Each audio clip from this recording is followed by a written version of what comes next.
Telugu Desam party కూటమి ప్రభుత్వం వచ్చి 2 సంవత్సరాలు పూర్తి చేసుకొని ఒక నెల జరుగుతుంది.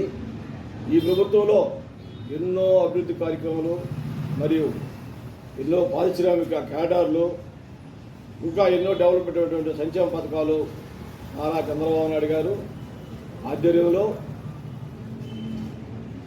ఆంధ్రప్రదేశ్లో ఉన్నటువంటి తెలుగుదేశం పార్టీ కూటమి పార్టీ అయినటువంటి ఎమ్మెల్యేలు అయితేవి, బీజేపీ అయితేవి, జనసేన అయితేవి, తెలుగుదేశం పార్టీ ఎమ్మెల్యేలు అయితేవి, మంత్రులు అయితేవి అందరూ క్రమశిక్షణ తప్పకుండా ఈరోజు ఈ తెలుగుదేశం పార్టీ యొక్క అభివృద్ధిని చూసి వైసీపీ పార్టీ వాళ్ళు ఓర్వలేక రాజధాని గురించి రకరకాల ప్రశ్నలు, రాజధాని శ్మశానం అన్నవాళ్ళు పెద్ద పెద్ద నాయకులు, సీనియర్ నాయకులు, మాజీ మంత్రులు రాజధానికి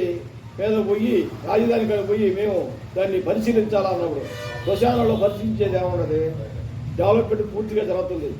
ఇటీవల రాజధాని రైతులు పెద్ద రైతు ఒక ఆయన 100 ఎకరాలు పొలం ఇవ్వకుండా అడ్డం పెట్టుంటే ఈరోజు చంద్రబాబు నాయుడు ముఖ్యమంత్రి అయినాడని ఆయన డెవలప్మెంట్ చేస్తాడు, మన ఆంధ్రప్రదేశ్ డెవలప్మెంట్ అవుతుందని చెప్పి 100 ఎకరాలు కూడా నేను ఇచ్చేస్తున్నాను, కోర్టుకు పోయి విరమించుకున్నానని చెప్పని చెప్పిన దినాలు కూడా ఇటీవలే జరిగింది. రాజధాని రైతులు కూడా చెప్పారు. ఆ విధంగా ఎన్నో అభివృద్ధి కార్యక్రమాలు జరుగుతుంటే తోటా నాయకులు, వైసీపీ నాయకులు, తోటా మాటలు మాట్లాడుతూ మేమేదో చేసేయడం, చంద్రబాబు నాయుడు సూపర్ 6 పథకాలు ఒక్క పింఛన్ తప్ప ఏమీ ఈటీ లేదు అని చెప్పారు. అన్నదాత సుఖీభవ ఎవరిస్తున్నారు? అప్పుడు ఎంత ఇస్తారు, ఇప్పుడు ఎంత ఇస్తున్నారు? తల్లికి వందనం, ఒక ఇంట్లో 4 పెట్లుండే కూడా తల్లికి వందనం రేపు 16వ తేదీ రిలీజ్ చేస్తున్నారు. మాట ప్రకారం అంతకుముందు ఒక కుటుంబంలో చదువుకున్న ప్రకారం ఎంతమంది ఉంటే అంతమందికి తల్లికి వందనం డబ్బులు జమ అవుతున్నాయి. ఉచిత బస్సు ఎప్పుడు మనం చూడాల. అట్టా తెలంగాణలో కొన్ని ఇతర రాష్ట్రాల్లో చూసాం ఉచిత బస్సు విధానాన్ని. ఆ ఉచిత బస్సు విధానాన్ని ఈరోజు పెట్టి ఎలక్ట్రిక్ బస్సులు అయితేమి, తర్వాత డీజిల్ బస్సు కాకుండా గ్యాస్ బస్సులు, ఎలక్ట్రిక్ బస్సులు ఇవన్నీ పెట్టి ఈరోజు కొత్తగా బస్సులు కొత్త టెక్నాలజీ కనిపెట్టి ఏ పల్లెటూరికైనా కూడా ఏ ఆడమనిషి ఎక్కినా కూడా ఇబ్బంది లేకుండా అట్లా కూరగాయల వ్యాపారం చేసేవాళ్ళు, మార్కెట్లో పనులు చేసుకునేవాళ్ళు, ఉద్యోగస్తులు అయితేమి, తర్వాత చిన్న వ్యాపారాలు, హోటల్లో పనిచేసే ఆడబిడ్డలకు అందరికీ ఈరోజు ఒక ఊరి నుంచి ఒక 50 కిలోమీటర్ల లోపల, 10 కిలోమీటర్ల లోపల, 5 కిలోమీటర్ల లోపల ఆటోలో ఎక్కి వాళ్ళ దగ్గర డబ్బులు తీసుకొని తీరుగ్గా కూర్చొని భయంకరమైన ఇబ్బందులు పడుతూ యాక్సిడెంట్ జరుగుతూ వాళ్ళు పాపం నానా అవస్థలు పడుతున్నారు. ఈరోజు ప్రతి ఒక్క ఆడబిడ్డ చదువుకు పోవాలన్నా, వ్యాపారానికి పోవాలన్నా, హోటల్లో పనికి పోవాలన్నా, కాలేజీకి పోవాలన్నా, ఎక్కడ పోవాలన్నా ఉచితంగా బస్సులు కూడా కొరత లేకుండా ప్రతి పల్లెటూరికి గ్రామీణ బస్సులు వేసి ఈరోజు పల్లి వెలుగు బస్సులు వేసి చెప్తున్నారంటే అది కూటమి ప్రభుత్వం చంద్రబాబు నాయుడు ఘనత.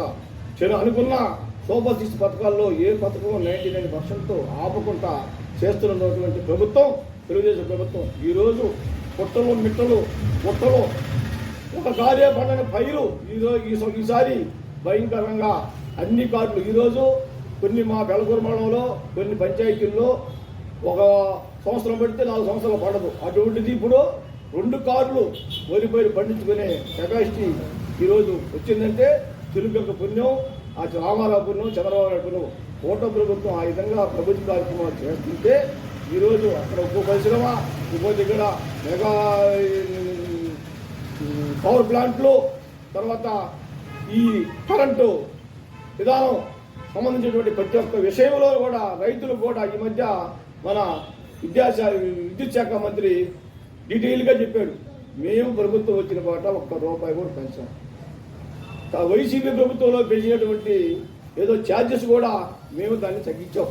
ఈరోజు సోలార్ ప్రాజెక్టు మన చుట్టుపక్కల ప్రాంతంలో ఉదాహరణకు సూర్యాపేట నియోజకవర్గంలో మన విజయశ్రీ ఎమ్మెల్యే గారి ఆధ్వర్యంలో వాళ్ళ ఫ్యాక్టరీ ఒకటి, సోలార్ కంపెనీ ఒకటి, ఎప్పుడూ లేని విధంగా గత 5 సంవత్సరాల్లో లేని విధంగా ఈరోజు శ్రీసిటీ అయితేమి, తర్వాత వచ్చి ఇక్కడ నాలుగూరు సెసలు అయితేమి, సిరసలమేడు సెసలు అయితేమి మన ఎమ్మెల్యే ఆధ్వర్యంలో కొత్త ప్రాజెక్టులు వచ్చి ఈరోజు ప్రతి ఒక్కరూ పుష్కలంగా మరీ ఇప్పుడు నాడిపేట బైపాస్లో శ్రీనివాస కళ్యాణ మండపంలో సోలార్ కంపెనీ వాళ్ళు అంట వేల మంది ఉద్యోగాలు ఇచ్చినటువంటి ఘనత ఈ సూళ్ళూరుపేట నియోజకవర్గంలో వచ్చింది.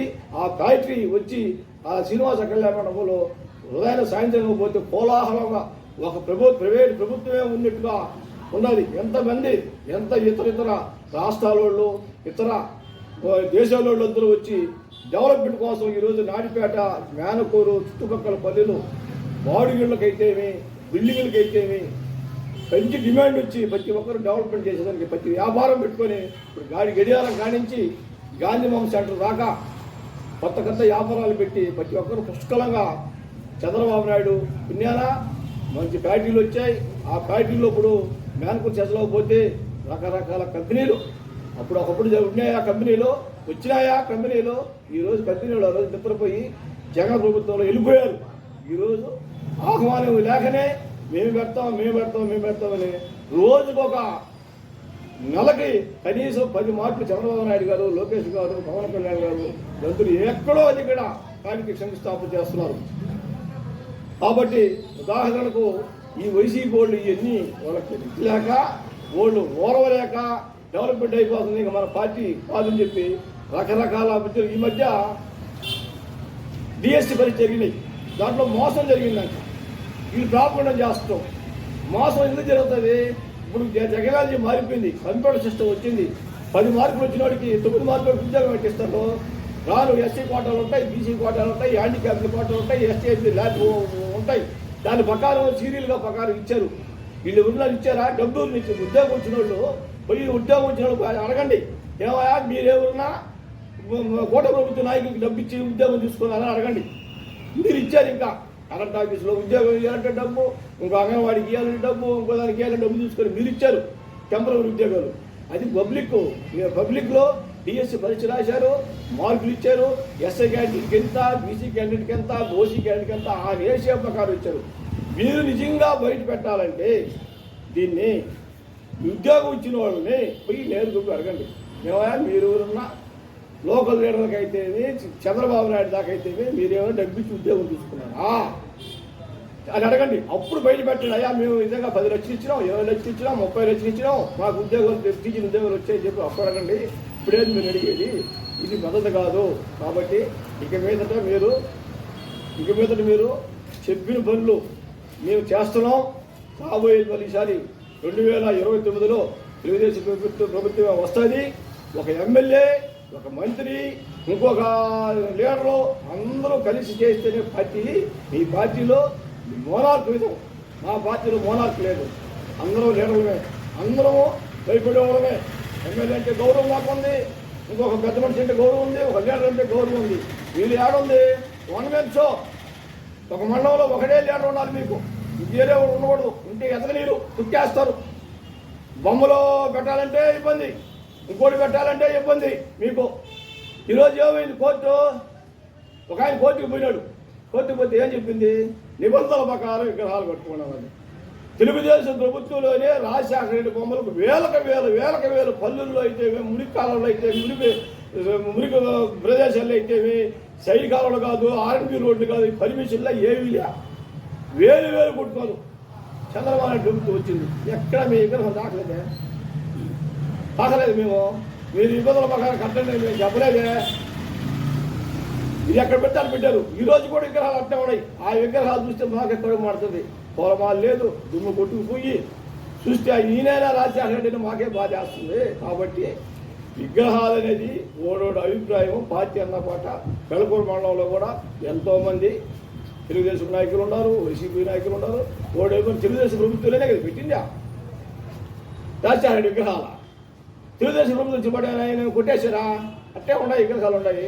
ఉల్లంఘనల ప్రకారం ఈమెను ఈరోజు కూడా కోర్టు తీర్పిచ్చింది. మా పెళ్ళకూరు మండలంలో ఒక ప్రజానాయకుడు, వైసీపీ నాయకుడు కోర్టుకు పోయాడు. విగ్రహం పెట్టకూడదని చెప్పని కోర్టు ఏం చెప్పింది? నిబంధనల ప్రకారం మీరు విగ్రహాలు పెట్టుకోండి. అదే విగ్రహం కూడా అదే ఇక్కడ వైఎస్ఆర్ విగ్రహం కూడా పెట్టండి, ఇబ్బంది ఏమడదా? సంతోషమే కదా. ఒకప్పుడు వైఎస్ఆర్ విగ్రహం పెట్టమంటే అడ్డా కొట్టింది ఎవరు? ఆ నాయకుడే కదా. ఈరోజు రామారావు విగ్రహం పెట్టేదానికి అయితేమి, వైఎస్ఆర్ విగ్రహం పెట్టేదానికి అయితేమి, లేకపోతే ఇంకొక జవహర్లాల్ నెహ్రూ, లేకపోతే ఇంకొక రాజీవ్ గాంధీ, వీళ్ళందరూ విగ్రహాలు పెడితే కాదనే తేవడం మంచిదే కదా. మనకు గాంధీ మహాత్ముడు విగ్రహాలు ఎన్ని పెడుతుంటే మనకు కాదనే తేవడం. ఎవరైనా ఓడవడం స్వతంత్రం, ప్రజా హక్కు అది. ప్రజారాజ్యంలో ప్రజా హక్కు, ప్రజాస్వామ్యం ఇది. కాబట్టి నువ్వు పెట్టుకోవచ్చు, ఈ ప్రభుత్వంలో నువ్వు పెట్టుకోవచ్చు, నా ప్రభుత్వంలో నేను పెట్టుకోవచ్చు. ఎవరు పెట్టుకున్నా కూడా ప్రభుత్వం ఏం చెప్తుంది, నిబంధనల ప్రకారం పెట్టుకోమని చెప్తాను. దానికి ఏం కొంత రగడే ఉండదు. కాబట్టి దయచేసి ఎవరైనా ప్రశాంతంగా ఎలచ్చినప్పుడు ఎలక్షన్ గొడవలు ఎలక్షన్ పాట అందరూ ప్రజా జీవితంలో అందరూ ఒకరమే. కాబట్టి అందరూ కలిసి ఒక నిర్ణయానికి వచ్చి ప్రభుత్వాన్ని, ఏ ప్రభుత్వం మనం బాగా చేస్తుంది, ఏ ప్రభుత్వం బాగా చేయలేదు. తెలుగుదేశం ప్రభుత్వం అరాచకం చేసింది, మీరు చెప్పలే, జనాలే చెప్తారు. ఆయన అనుకున్నాడు ఎన్నో చేయలేదు అని అన్నారనుకో, మనం చెప్పలే. వైసీపీ నాయకులు, ఇంకో నాయకులు ఎవరు చెప్పలే. ఆ వ్యక్తినే దించేదానికి రెడీగా ప్రజలు ఉన్నారు. ప్రజలు నిర్ణయించేది. ఈరోజు తెలుగుదేశం పార్టీ సరిగా చేయలేదు అని మీరు తేలెత్తి చూపిపెట్టా. జనాలు అంత అమాయలుగా లేరు. ఇప్పుడు కంప్యూటర్ ఏమో మారిపోయింది, యూట్యూబ్లో వస్తున్నాయి. బొలుకాడ పోయేవాడు పాసిపోయిన పోయేవాడు యూట్యూబ్లో వస్తాడు. పెట్రోల్ బంకులో ఆయిల్ పెట్టేవాడు పెట్రోల్ బంకులో యూట్యూబ్ చూసుకుంటున్నాడు. ఈరోజు ఏం జరుగుతుందో, సంఘాలకు ఏం జరుగుతుందో చెప్తున్నాడు. కాబట్టి దాని గురించి సమస్య లేదు. ప్రభుత్వం బాగలేకపోతే ప్రజలు రెడీగా ఉన్నారు దించేదానికి. కాబట్టి ఒక రాజధాని, ఏక రాజధాని అమరావతి అన్నారు. ఈ మధ్య జగన్ గారు ఏమన్నారు, విజయవాడ రాజధాని అన్నాడు. అయ్యేదో మావి గంగ అంట, అది మాకు కూడా తెలియదు. మా పిల్లకాయలు మావి గంగ కొనేది అనుకున్నాను నేను. మావి గంగ అంటున్నాడు, జగన్ నేల మీద అంగట్ల అమ్ముతున్నారు అనుకున్నాను నేను. రాజలీక మావి గంగ అంటే చెప్పే కొంతమంది విశేషం నాకు అర్థం కాలేదు. మావి గన్లు ఎందుకు, అసలు కళ్ళే లేకపోతే మావి గన్లు ఎందుకో. కాబట్టి ఇప్పుడు మళ్ళీ మొన్నటి దాకా అని చెప్పారు విజయవాడ అంట రాజధాని. అంటే తెలుగుదేశం ప్రభుత్వం చంద్రబాబు నాయుడు చెప్పిన పేరు ఉండకూడదు. అది నువ్వు గొప్ప పనులు చేయి, నీకే అందరూ దాసోహపడతారు ప్రజలు. నీకు గొప్పతనం చేస్తే నీకు దాసోహపడతారు, ఇంకోటి గొప్పతనం చేస్తే ఇంకోటి దాసోహపడతారు. ఏడే పార్టీలు కుదిరా, ఏడు మొనార్కి లేదు. కాబట్టి దయచేసి ఈ బొమ్మల విషయంలో మటుకో ఎవరు సొంత విషయంలో కానీ ఎవరు ఆ పార్టీ అభిమానులు అయితేనే ఈ పార్టీ గురించి సంబంధించినటువంటి ఏదన్నా ప్రోగ్రాం పెట్టినప్పుడు విమర్శ అనేది తావు ఇవ్వకూడదు. తమరే మీరే చెప్పారు ఒకప్పుడు రాశాడు బొమ్మ పెట్టంటే చీలకూడలో పెట్టినా మీరు మళ్ళీ పెట్టాలి మా తెలియదు. మీరు కూడా బొమ్మ పెట్టండి, ఇబ్బంది ఏమన్నా. పెద్ద బొమ్మ పెట్టి దీన్ని రావాలన్నా పెద్ద బొమ్మ పెట్టండి. దానికి కోర్టుకు పోయేందుకు ఎవరు పోయేందుకో. కాబట్టి ఇంకటైనా కానీ ఎవరైనా కూడా కోర్టు తీర్పుని అనుసరించి చంద్రబాబు నాయుడు కాదు, ప్రధానమంత్రి కాదు, కోర్టు నిర్ణయమే శిరసాహం. లాస్ట్లో ప్రజా జీవితంలో ప్రజల యొక్క ఆదేశాల్లో ఊరి ఆఫీసర్ అయినా తప్పు చేసినా లేకపోతే ఇంకొకైనా లొంగేది ఊరికి ఒక కోర్టుకే. కోర్టు నిర్ణయం ప్రకారం విగ్రహం శంకుస్థాపన జరుగుతుంది, జరిగి తీరుతుంది. త్వరలోనే దాన్ని లోకేష్ గారి దగ్గరనో చంద్రబాబు నాయుడు దగ్గరనో విగ్రహం ప్రతిష్ఠ చేసేదానికి, ఓపెనింగ్ చేసేదానికి మేము సిద్ధంగా ఉన్నాం. దయచేసి ఏ ఆటంకాలు లేకుండా సవ్యంగా జరిగేదో చూడండి.